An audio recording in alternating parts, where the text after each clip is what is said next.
Hoje é o último da série, né? Clamando pela vida espiritual da sua família, da minha família, da nossa família. Queria começar pensando o seguinte com vocês. Eu vejo o acontecimento dos nossos dias como nos dias de Noé, e até vocês andam assistindo por aí, né? O apóstolo Pedro, ele faz, lá em Gênesis 6, 7, não tem muitos detalhes. Mas aí você vai para outros, por exemplo, no Novo Testamento, tem alguns que falam, por exemplo, Pedro, o apóstolo Pedro fala. E é interessante que a perspectiva de Pedro é a seguinte, diz que enquanto a arca estava sendo construída, ou a arca sendo construída primeiro, era algo, imagina construir uma arca nos nossos dias, já seria um impacto grande, né? Então imagina alguém construindo uma coisa muito grande que você nunca viu na vida. Então era exatamente para chamar a atenção. Então algo está acontecendo. O que é? Era para criar interrogação na vida das pessoas.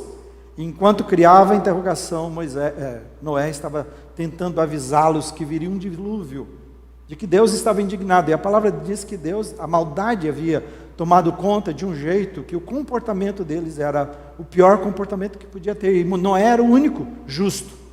Só que não só a arca para chamar a atenção, então esse algo sendo construído, mas diz que enquanto ela estava sendo construída, era o tempo da graça, o tempo de misericórdia de Deus para as pessoas se convencerem das suas vidas. Imagina, naquela geração, Noé é a única pessoa que é justa diante de Deus, para Deus, aos olhos de Deus, ninguém mais. Então, a arca sendo construída para chamar a atenção e o tempo para dar tempo para eles se arrependerem dos seus pecados. E ele diz, a época de muita violência e de conduta corrompida. Será que isso lembra alguma coisa para você, pensando nos nossos dias? E diz assim que só a família de Noé entrou e foi salva. Bem, eu estou dizendo que os nossos dias são parecidos. Eu desejo muito hoje, nesse último sermão, que é os 5 encontros com Deus, de clamor pela nossa família, que ajude você a se comprometer com o novo de Deus, né? Que as lições da pandemia não passem em branco na sua vida. Porque sabe o que vai acontecer com muita gente? Vacinado, esquece, vai dar amnésia nas pessoas. A vacina também vai apagar a memória de alguns, né? Não é por ela vai fazer mal, não, é a gente que vai deixar isso acontecer. Então vamos deixar claro aqui, eu não estou falando nada da vacina, só estou dizendo assim, a vacina não, a saída disso, né, para melhorar, né, já que está muita gente com medo, então, para melhorar, saindo disso, vacinada, a coisa está bem, então aí eu vou esquecer das lições. Aí será que a gente vai precisar de um novo golpe para acordar? Então eu espero que não, né? E que a gente tire lições desses 5 encontros. Quero fazer um resumo depois, não hoje, no próximo, para a gente rever e você ver o que você está fazendo com isso, né? Com essas coisas que a palavra de Deus tem falado. O texto hoje é Deuteronômio 6, de 1 a 13, que ele diz assim: estes são os mandamentos, os decretos, os estatutos que o Senhor Deus encarregou de lhes ensinar, falando Moisés dizendo. Então ele diz, não deixe de cumprir na terra que em breve vocês possuirão, não deixe de cumpri-los, vocês, seus filhos, olha a palavra, seus netos temerão o Senhor seu Deus, enquanto viverem, se obedecerem a todos os seus decretos e mandamentos, desfrutarão de vida longa. Ouça com atenção, Israel, e tenham cuidado de obedecer. Então, veja só, tudo irá bem com vocês, e terão muitos filhos na terra que produz leite e mel, com fartura, exatamente como lhes prometeu o Senhor, o Deus de seus antepassados. Versículo 4, ouça, ó Israel, era o povo de Deus, o Senhor nosso Deus, o Senhor, Ele é único. Esse é o ensino, essa é a lei de Deus. Ele diz, ame o Senhor seu Deus de todo o seu coração, de toda a sua alma, de toda a sua força. Guarde sempre no coração as palavras que hoje eu lhes dou. Repita-as com frequência a seus filhos. Converse a respeito delas quando estiver em casa e quando estiver caminhando e quando se deitar e quando levantar. Amarre-as nas mãos, prenda-as na testa como lembrança. Escreva-as nos batentes das portas de suas casas, em seus portões. Em breve, o Senhor seu Deus os conduzirá à terra que ele jurou dar aos seus antepassados, Abraão, Isaque e Jacó, e é uma terra com cidades grandes e prósperas que vocês não construíram. As casas estarão cheias de bens que vocês não produziram. Vocês tirarão água de cisternas que não cavaram e comerão os frutos de vinhedos e oliveiras que não plantaram. Quando tiverem comido até se fartarem nessa terra, cuidem para não se esquecerem do Senhor, que os libertou da escravidão na terra do Egito. Temam o Senhor seu Deus e sirvam a Ele. Quando fizerem um juramento, jurem somente pelo nome dEle. Dá clareza ao nosso entendimento, Senhor Jesus. Dá-nos um coração totalmente voltado para Ti. Espírito Santo, revela o Teu desejo e a Tua vontade para o nosso coração, nesse tempo, no Teu nome e para a Tua glória. Amém. Eu quero te dizer o seguinte, para mim pelo menos, e se não estiver eu vou te ajudar nisto, diz que a fala tem que ser uma fala em que uma criança de 12 anos entenda, e eu tenho me esforçado para falar desse jeito. Então, se não estiver claro para você, mas para mim no texto está muito claro o objetivo, com a orientação de Moisés, é uma orientação que Deus dá a Moisés. O que é? Que eles deveriam fazer, ele está dizendo o que eles deveriam fazer para desfrutar de uma vida longa. A gente está vendo muitas mortes acontecer, ele está dizendo, o que vocês precisam fazer para desfrutar de uma vida longa? E ele diz mais, o que eles deveriam fazer para que tudo, né, tem gente que diz assim, tudo na minha vida dá errado, você já ouviu muita gente dizer assim, tudo que eu tentei, tudo que eu fiz, e ele está dizendo, eu estou dando orientação a vocês, coisas que vocês podem fazer e precisam fazer, se vocês quiserem realmente aproveitar o melhor da vida, né, e tudo aquilo que eu prometi aos antepassados de vocês, vocês terão, se vocês fizerem assim. E nós aqui hoje, né? Eu e você estamos orando e clamando a Deus por uma família abençoada, não é isso? Pedido, né? Então o que é que a gente precisa fazer à luz disso, para a gente ter essa família abençoada, né? Espiritualmente. Então vamos lá, alguns cuidados, são 4 cuidados. O primeiro deles, cuidado que eu e você precisamos ter na família, em relação à família, é o compromisso dos pais. O primeiro cuidado é que o compromisso dos pais precisa ser firme. Os filhos, você já sabe disso, os filhos aprendem com os pais, eu não preciso dizer isso para você. Mas eu penso que nós esquecemos que eles aprendem muito mais do que quando nós estamos planejando ensinar. Eles estão aprendendo informalmente. Não, agora eu vou parar para ensinar uma lição para o meu filho. Essa ele não aprende. Mas ele aprende quando você não está ensinando e quando você acha que não está ensinando. Então eles aprendem pela observação, eles aprendem pelo que eles vivenciam. Você conhece uma frase que a gente cita constantemente. Era muito normal, e eu não sei hoje como é nos WhatsApps, né? A pessoa tentar hoje, ele já não diz que não está, ele tem outras formas para dizer. Mas era assim, diga que eu não estou. O pai está dentro de casa, almoçando. E depois fala, filho, não pode mentir.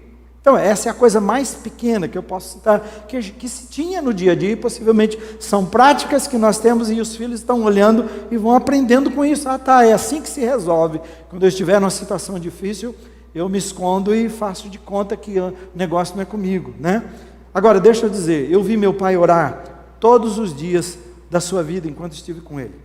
Eu vi meu pai ler a Bíblia todos os dias, meditar, estudar, procurar ser obediente ao Senhor no máximo que ele podia em relação ao que ele aprendia. Eu vi ele jejuar semanalmente por vários anos enquanto estive com ele. Eu aprendi isso com ele. Eu vi como ele era apaixonado por Deus e pelas coisas de Deus. Até hoje. Meu pai, ele se aposentou e mesmo assim ele cuida de algumas pessoas, mesmo estando no pastorado. Mas se você sentar com ele hoje, ele algumas vezes até me passa no chinelo em tantas coisas que ele está lá, lendo e tentando conhecer as coisas, entender das coisas, e você vai com ele, você vai ouvi-lo e ele está sempre contando algo profundo ou que ele entendeu de Deus. É assim com a vida dele, ele não parou. O texto me ensina que a vida espiritual, e a experiência do meu pai me diz isso, que a vida espiritual da nossa família precisa primeiro desse compromisso sério dos pais.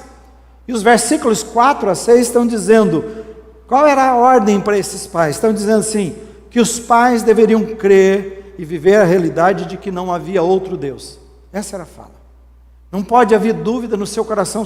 Esse negócio de, será que Deus existe? Será que Deus realmente é real? Isso não pode haver dúvida no seu coração. Israel não tinha dúvida, ele não poderia ter. Por isso a luta era sempre entre deuses, entre ídolos, porque ele precisava chegar ao ponto de dizer: há um único Deus, eu creio nesse único Deus. Então, pai, eu e você não podemos ter essa dúvida, mas a próxima, uma vez que eu não tenho dúvida e conheço que Ele é o único Deus, Ele diz: você deve agora se entregar e amar esse Deus de todo o seu coração. Ele diz: com toda a sua força, com toda a sua alma, na ideia é com todo o seu ser, sem reservas. O Deus que eu sei que é único, agora eu o amo com tudo que eu sou, não há dúvida no meu coração. E Ele diz assim: vocês devem guardar sempre no coração a palavra de Deus, a lei de Deus. Essa era a ordem, o pai devia estar comprometido com isso. Então isso precisava ser realidade na vida deles, para que os filhos pudessem ver e seguir o que os pais estavam fazendo. Olha, eu peço que você faça uma revisão. Você vai ver que a gente está falando no máximo de 25 a 30 minutos. Então eu sempre sou muito resumido no que estou falando. Então o assunto nunca vai ser abordado todo, mas eu espero que ele desperte o seu coração. E você depois me pergunte, se quiser perguntar mais, ou você pesquise mais a palavra de Deus e entenda isso. Então, eu peço que você faça uma revisão. Qual é a realidade espiritual do seu lar, que os seus filhos têm vivenciado dia após dia? Qual é a realidade? O que eles vivem, o que eles veem? O que eles estão aprendendo? O que eles estão aprendendo com o seu comportamento, com o comportamento do marido, da esposa?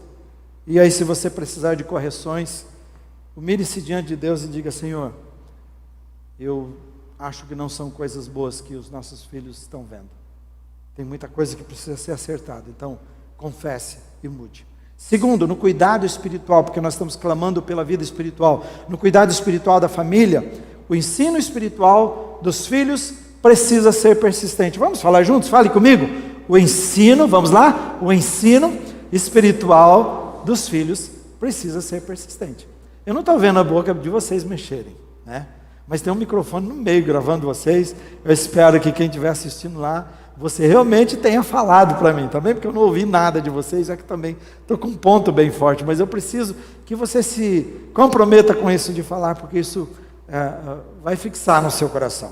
Os versículos 7 a 9, eu não vou ler para você, você pode ler depois, eu já li antes. Eles estão falando para os pais que estavam convictos de que Deus era único e que eles amavam esse Deus agora de todo o seu coração, e agora a palavra tinha lugar no seu coração, a lei de Deus estava guardada, não era só na mente, mas no coração, que eles deveriam repetir com frequência a lei de Deus para os seus filhos e netos. E agora é interessante, como é que ele disse que deveria repetir? Por que eu estou dizendo de ser persistente na educação dos filhos? Ele falava assim: naquela época vocês deveriam conversar a respeito da lei de Deus, da palavra de Deus, quando estivesse andando, quando estivesse em casa, quando deitasse, quando levantasse. Deveriam arrumar maneiras criativas que seus filhos lembrassem da palavra de Deus. Então ele diz assim, para a época ele diz: amarra nas mãos. Bom, eu tenho algo aqui do lado do relógio, que ele me lembra que eu preciso viver uma vida que se multiplica. Eu sou pastor, então eu preciso multiplicar pastores, multiplicar líderes, multiplicar a graça de Deus que está na minha vida. Então isso me lembra sempre, é isso que ele estava dizendo, cada vez que eu vejo isso aqui, isso não me deixa esquecer, é um sinal. Então ele está dizendo, põe um sinal na mão, mas ele diz na testa, e você tem que entender que era para aquele contexto. Escreva nos batentes da porta. Então você sabe, tem um batente que está chegando em casa, está lá no batente, lembrando a lei de Deus, Deus é único, o amor de Deus, nos portões das casas. Sabe, para mim a realidade dos nossos dias está muito longe disto. É verdade ou não é? As coisas são tão atraentes que a minha netinha e os outros netinhos também, todos os quatro, a Sofia já está grande, os outros menores, mas até a menorzinha de todas agora, ela chega no meu celular, ela tem 1 aninho, ela chega no meu celular, se você colocar várias coisas, ela prefere o celular, pode pôr brinquedos, ela prefere o celular. E ela chega no celular, com aquela idade, ela faz isso aqui, se ela perceber que não está acontecendo alguma coisa, que ela sabe que precisa, com aquela idade ela pega a minha mão, põe lá em cima e fala: faz o negócio acontecer, vovô. É mais ou menos assim, ó. Não está falando isso, mas é essa a ideia. Então os nossos dias são dias que nós estamos expostos a tantas coisas diariamente, mas quase nenhum envolvimento com a palavra de Deus ou com coisas espirituais. Os nossos filhos precisam sim, e também a nossa dedicação. Veja, os pais, os nossos filhos precisam de melhor escola, mas quem sabe esses dias que a gente está nas nossas casas, a gente está percebendo que talvez os nossos filhos estejam sendo melhores educados do que nós já pensamos, porque não é só conhecimento, né? Não é só intelectual, mas nós precisamos dar escola, dar qualquer coisa, qualquer qualificação que você acha que precisa para dar para os seus filhos. Mas deixa eu dizer uma coisa, se nós não dermos o melhor para eles, que é a lei de Deus, e eles mantiverem seu coração ainda vazio, eles serão pessoas perdidas pela vida. E é isso que é o problema dos nossos dias. Então eu digo, de novo a gente volta para o ambiente do lar. O ambiente do lar onde os pais são comprometidos, mas o ambiente do lar onde é um facilitador para o aprendizado da palavra de Deus. Então, com todas essas possibilidades da gente jogar os nossos filhos na frente, agora não só mais da TV, mas do computador, ou de um tablet, ou de um celular, o conteúdo que eles estão passando a maior parte do tempo, normalmente não tem a ver com a palavra de Deus. Então, a pergunta que você deve fazer para você mesmo, qual realmente é o conteúdo que ocupa a mente dos nossos filhos hoje? Sua casa, sua realidade. Sabe o que eu vou dizer para vocês? Daquilo que nós nos alimentamos, é disso que nós vivemos. Então, se os nossos filhos estão se alimentando de coisas que não têm nada a ver com a vida espiritual, e que não crescem, e que não amam a Deus, e que não conhecem a Deus, e a lei de Deus, é disso que eles vão depender, é disso que eles vão viver. E por isso temos tantos filhos fracos na vida, que serão péssimos líderes, péssimos maridos, porque não aprenderam a ser as pessoas que Deus planejou que eles fossem. Só Deus mesmo pode nos ajudar a ser aquilo que precisamos. Então, se nós nos esforçarmos para oferecer esse melhor para a nossa família, e não nos preocuparmos com o espiritual persistente, né? Com esse que eu estou dizendo, o ensino espiritual que eu estou cada dia pensando todas as formas para tocar o coração dos nossos filhos, logo logo a gente vai ver que criou uma estrutura que nós construímos que vai ruir, e nós vamos descobrir que ela foi construída sobre areia. Quando a gente fala de construir sobre areia, é disso que a gente está falando também. Então, a intensidade do ensino, dos valores espirituais para os filhos, eu estou dizendo aqui, precisa ser aguçada muitas e muitas vezes, em nome de Jesus, irmãos.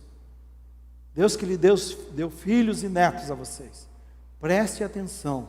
Quando eu terminar esse culto aqui, eu vou receber um vídeo da minha netinha, que pode fazer isso, os outros ainda não, que ela vai assistir, ao mesmo tempo enquanto nós estamos aqui, ela está assistindo um vídeo que os seus pais colocaram. Ela vai mandar esse vídeo para mim, gravado, 3, 4 vídeos pequenos, contando a história bíblica que ela aprendeu. Nós vamos rir juntos, algumas a gente vai chorar juntos, e a gente vai também dar um feedback para ela, dar um retorno para ela, dizendo como foi especial aquilo que ela viu, todos os dias. Eu estava na casa conversando e falando com meu filho, dizendo assim que Jesus vai voltar. Ela ouviu: hoje, vovô? Jesus está voltando? E eu tive que explicar para ela o contexto que eu estava dizendo. Eu falei, é isso. A nossa vida tem que estar encharcada, a nossa conversa, o nosso conteúdo é isto. E se você não tem esse ensino espiritual persistente, decida rever isso na sua vida e na vida da sua família imediatamente. Não saia daqui sem essa decisão. Terceiro, no cuidado espiritual da família, vamos falar juntos? Será que eu consigo ouvir vocês um pouquinho? Vamos lá? A perspectiva da vida precisa ser espiritual. Eu ouvi vocês agora, hein? Agora eu ouvi vocês. A perspectiva da vida precisa ser espiritual. Eu preciso dizer para vocês, estou empolgado demais com essas verdades que Deus revelou ao meu coração aqui. Espero que você também seja. Porque veja, olha o que diz. É a gente ver as coisas com os olhos de Deus. Ver essa vida com os olhos de Deus. Todo mundo está dando uma visão da vida para a gente. Tem vários filósofos, muitos gurus da vida, muita gente, muitos conselheiros, consultores, dando uma perspectiva da vida. Nós precisamos das pessoas. Mas deixa eu dizer uma coisa, se você não aprender a olhar a vida, olhar o seu dia a dia com os olhos de Deus, pode esquecer. Pode esquecer porque você vai se perder. É Ele que nos planejou, Ele planejou para a gente. Cada um de nós luta, e eu sei que você está fazendo isso agora, com unhas, eu vou usar assim, com unhas e dentes para a gente conquistar as coisas que a gente considera que é importante. Todos os dias, eu sei que você está lutando muito. Coisas que são importantes para a gente, como eu disse, oferecer uma estrutura para a família, que a gente fala, puxa, vale a pena, valeu a pena o que eu fiz. Nós lutamos com unhas e dentes, ouça isso. E mesmo como cristãos, eu vejo gente se perdendo aí, porque estão lutando com sinceridade, dando o seu melhor, mas lutando errado, como cristãos. E essa é uma parte do texto que eu vou ler com vocês, eu quero que você fale comigo, porque eu acho que, eu não sei se você já prestou atenção no que está escrito nessa fala de Deus, no que o Espírito Santo está dizendo. Ele diz assim, vamos juntos? Em breve, vamos lá? Em breve, o Senhor seu Deus os conduzirá à terra que ele jurou dar aos seus antepassados, Abraão, Isaque e Jacó. É uma terra com cidades grandes e prósperas que vocês não construíram. As casas estarão cheias de bens que vocês não produziram. Vocês tirarão água da cisterna que não cavaram, e comerão frutos de vinhedos e oliveiras que não plantaram. Você já tinha visto isso?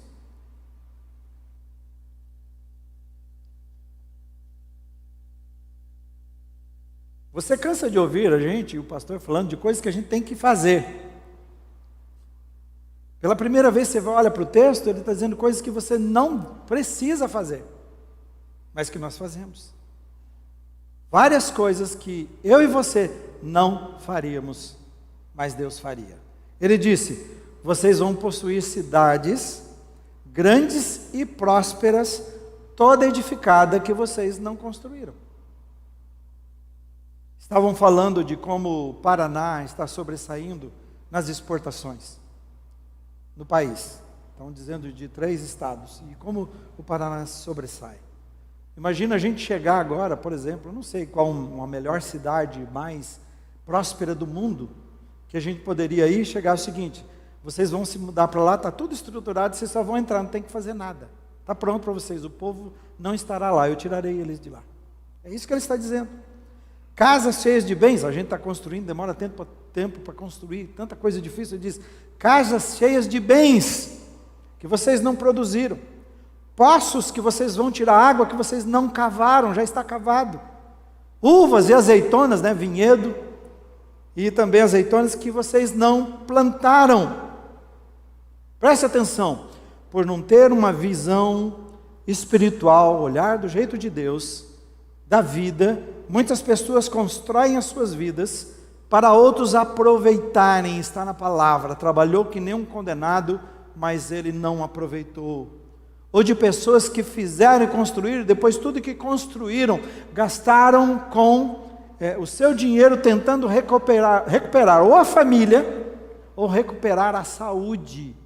Coisas que perderam, porque lutaram, e não importa se é cristão ou não.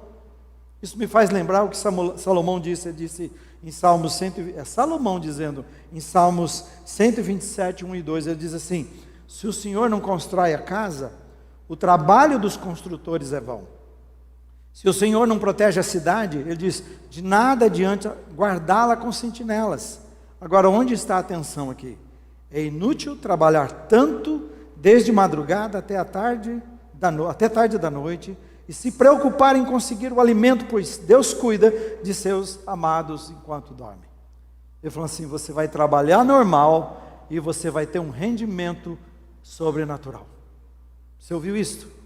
Não somos nós que conseguimos, não somos nós que fizemos, só fizemos o mínimo necessário, ou o máximo que nós devemos fazer, claro, o que deveríamos fazer, mas a gente vai descansar, e vai, enquanto estamos dormindo, Deus aí começa o seu trabalho por causa da nossa obediência a Ele. Então, na perspectiva de Deus, você deixa Deus te dar todas as coisas, e te abençoar com tudo, e você não sacrifica os essenciais da sua vida. Quais essenciais? Você faz o que tem que fazer, mas você não sacrifica o Deus que é essencial na sua vida, sua família, seu tempo, a sua saúde, o seu lazer. Você não sacrifica nada dessas coisas, porque você está servindo a Deus e entendendo a vida do jeito que Deus entende. Agora, se você não entende Deus e não confia em Deus, você vai trabalhar que nem um condenado, e vai continuar condenado, e vai terminar condenado. Você não vai aproveitar nada. Então, se você se ocupar com a palavra de Deus, com aquele que te criou, então você vai aprender como extrair o melhor da vida. Você não vai precisar arrancar da vida, pegar a força da vida. Deus está dizendo, eu vou dar a você coisas que você não vai precisar fazer. Você está ouvindo o que o Espírito Santo fala para você nesse momento? Você ouve a palavra de Deus, irmãos? Diga assim para mim, sim, eu estou ouvindo. Pode levantar a sua mão, eu ouço, eu estou entendendo a palavra de Deus. Por último, 2 minutos aqui, estou quase bom. Por último, no cuidado espiritual da família, vamos falar juntos? A lei de Deus precisa ser a lei do coração. A lei de Deus precisa ser a lei do coração. Deus não deseja que a gente tenha apenas um envolvimento intelectual com a sua palavra. No Velho Testamento, quando Jesus está, e na época quando Jesus vem, e a sua discussão com os escribas e fariseus era por isso. Eles tinham um conhecimento do que a lei, o que a letra dizia, que Jesus chegou a dizer o seguinte, faz o que eles falam, só não siga o que eles fazem, que eles falam até bem, mas o coração deles não está alinhado com aquilo que eles falam. Então só faça o que eles falam, mas não faça o que eles estão fazendo. Porque a lei de Deus era um conhecimento tão profundo que eles tinham, mas nenhum envolvimento, o coração não tinha nada a ver com o coração, com o desejo. E interessante que o texto está dizendo que é mais que isso. Obedecer a Deus tinha que vir de um coração que ama, que vem lá do profundo do ser. A história da criança que senta, não sento, senta, não senta, senta, não sento. Aí quando a criança viu que não dava, falou, eu sento, mas dentro de mim eu estou de pé. Quem não ouviu isso na sua infância? A diferença entre eu fazer o que está sendo mandado com aquilo que está no meu coração, que eu quero fazer. O versículo 6 diz, guarde sempre no coração as palavras que hoje eu estou dizendo a vocês. Não deve ser algo, a Bíblia não é para ficar escrita lá, para ficar na sua mesa e você apresentar para as pessoas, e para as pessoas verem que está na sua casa.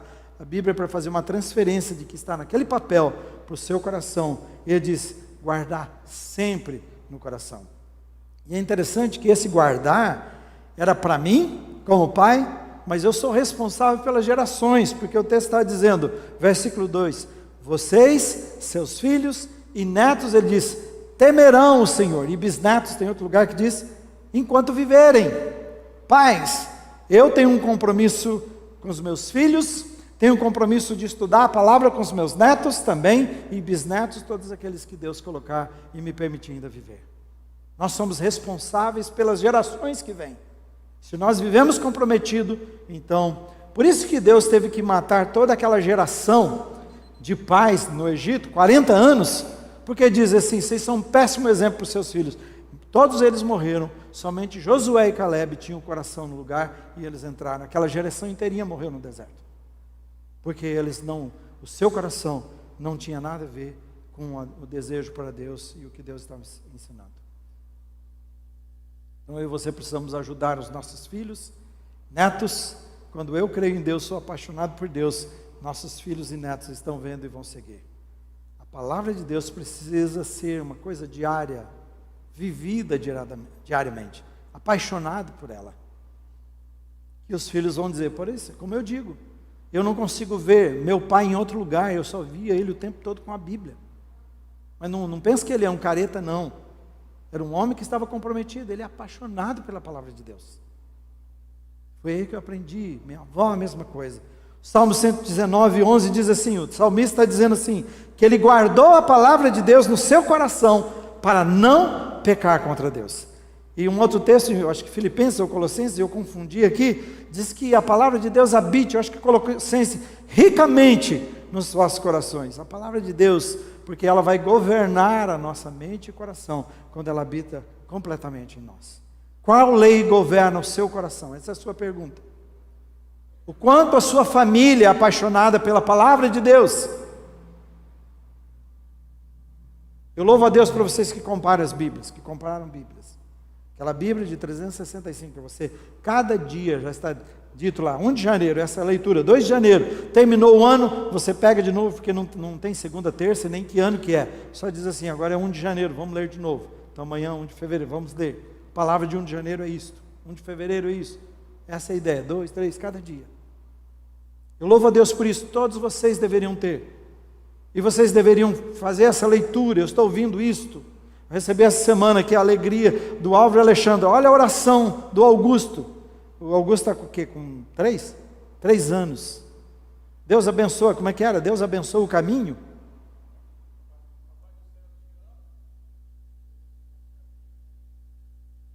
Papai do céu eu te amo, 3 anos, abençoa o nosso caminho, que caminho meu irmão?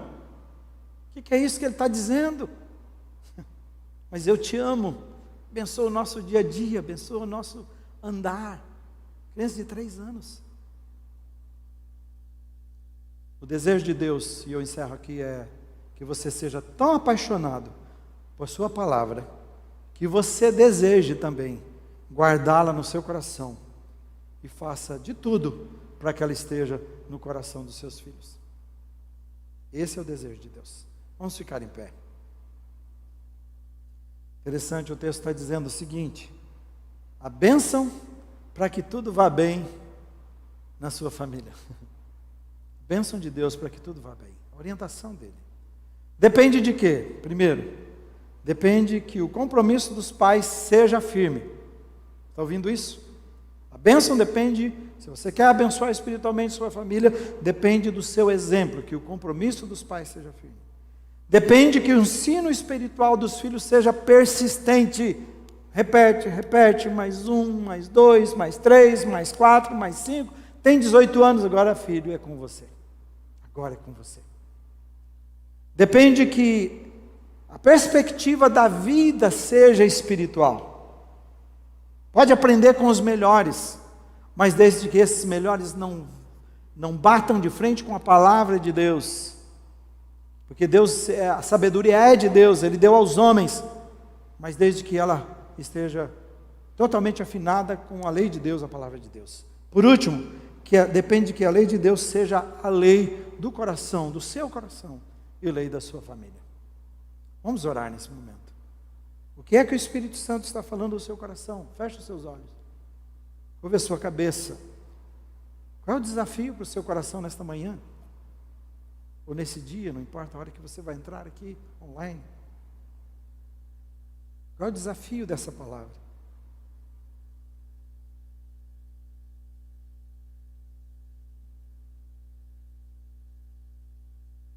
Nosso coração se perde, Pai.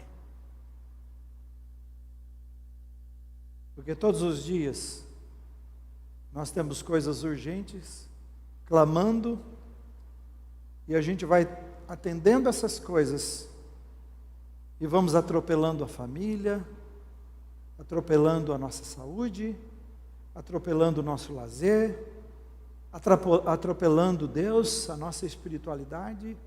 Nós vamos deixando de lado, porque nós precisamos atender as urgências que achamos que definem a vida e que conquistam a vida. E aí, de repente, descobrimos que estamos construindo a nossa vida sobre areia. Quem sabe neste dia, nesse tempo que estamos na Tua presença, muitas pessoas estão descobrindo que muitas das coisas que está fazendo está sendo uma construção sobre algo que vai ruir. Que o Senhor ajude esse pai, essa mãe, esse filho, esse homem, essa mulher que me assiste nesse momento, seja aqui ou online, que o Senhor possa ajudá-la. Abra os seus olhos, abra o seu entendimento, e depois ponha um desejo profundo de conhecer a sua palavra, de se comprometer com o Senhor, e viver cada dia na Tua presença, com a Tua bênção, com a Tua direção. Liberta o nosso coração do nosso egoísmo, liberta o nosso coração do nosso medo, liberta o nosso coração dos nossos próprios planos, e ajuda-nos a curvarmos, nos humilharmos e corrermos para Ti, e pedir a Tua presença, direção e sabedoria. Que a graça do Senhor seja abundante sobre cada pessoa que me vê e me assiste nesse momento, e me ouve nesse momento. Que a sua graça abundante renove esse coração, transforme esse coração e põe nesse coração e nessa família que a bênção do Senhor seja derramada sobre essa família, a ponto de ela ter sede por Ti e não dê nenhum passo, nenhum dia sem a Tua presença, sem a Tua bênção, sem a Tua graça. No nome de Jesus, obrigado por ouvir essa oração e responder essa oração no nome de Jesus.